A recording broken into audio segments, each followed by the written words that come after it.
Letter और alphabet के दरमियान आज हम फर्क पढ़ लेंगे कि इन दोनों में क्या फर्क है। सबसे पहले डिफिनेशंस को अगर देख लें, a single symbol that represents sound or concept in writing is called letter। यानी एक सिंबल जो जाहिर करता है आवाज को किसी भी राइटिंग में, उसको क्या कहा जाता है? लेटर। इसमें मेन पॉइंट क्या है कि सिंगल सिंबल, एक ही सिंबल होगा और किसी भी राइटिंग में वो एक आवाज को जाहिर करेगा, उसको हम क्या कहेंगे? लेटर। इसके अलावा अगर अल्फाबेट की डिफिनेशन कर ले, a set of all the letters used in a language that represent sound or concept। यानी सारे लेटर्स का एक सेट। उधर हमारे पास सिर्फ एक सिंबल था, इधर हमारे पास अल्फाबेट में पूरे लेटर्स का एक सेट होता है किसी भी लैंग्वेज में जो आवाजों को किसी भी राइटिंग में जाहिर करते हैं।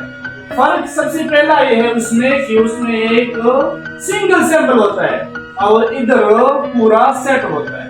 अल्फाबेट पूरी सेट होती है, जबकि लेटर्स जो है वो उसको हम सिंगल सिंबल कहेंगे। इसके अलावा English language has 26 letters. English language के हमारे पास 36 लेटर्स है। यानी ए अलग लेटर है, बी अलग लेटर है, सी अलग लेटर है। इसी तरह ए से लेकर जेड तक हम इसको 36 लेटर्स कहेंगे, यानी हर एक को अलग अलग लेटर कहेंगे, क्योंकि हमने इधर कहा है कि एक सिंगल सिंबल को क्या कहा जाता है?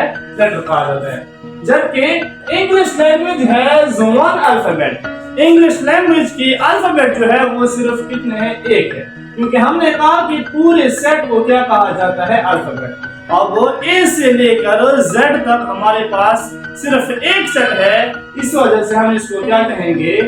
One alphabet. अगर हमारे पास एक से ज्यादा सेट होते तो फिर हम उसको उतने ही अल्फाबेट कहते। अब इंग्लिश लैंग्वेज में हमारे पास ए से लेकर जेड तक सिर्फ एक ही सेट है, इस वजह से हम कहेंगे कि इंग्लिश लैंग्वेज है जो वन अल्फाबेट। एग्जांपल के जरिए हम समझ लेंगे, ए बी डी के एल, ये हमारे पास ए अलग अलग है, बी अलग, डी अलग, के अलग, एल अलग।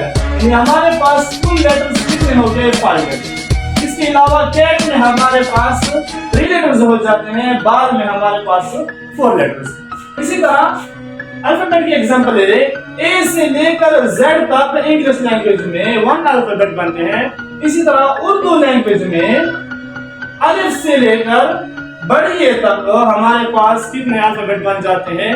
1 अल्फाबेट, क्योंकि ए से लेकर जेड तक भी एक ही ग्रुप बन जाता है और अलिफ से लेकर या तक भी सिर्फ एक ही सेट बन जाता है। इसी वजह से हम इसको क्या कहेंगे कि English language has 1 alphabet, Urdu language has 1 alphabet, जबकि इंग्लिश लैंग्वेज हैज 26 लेटर्स।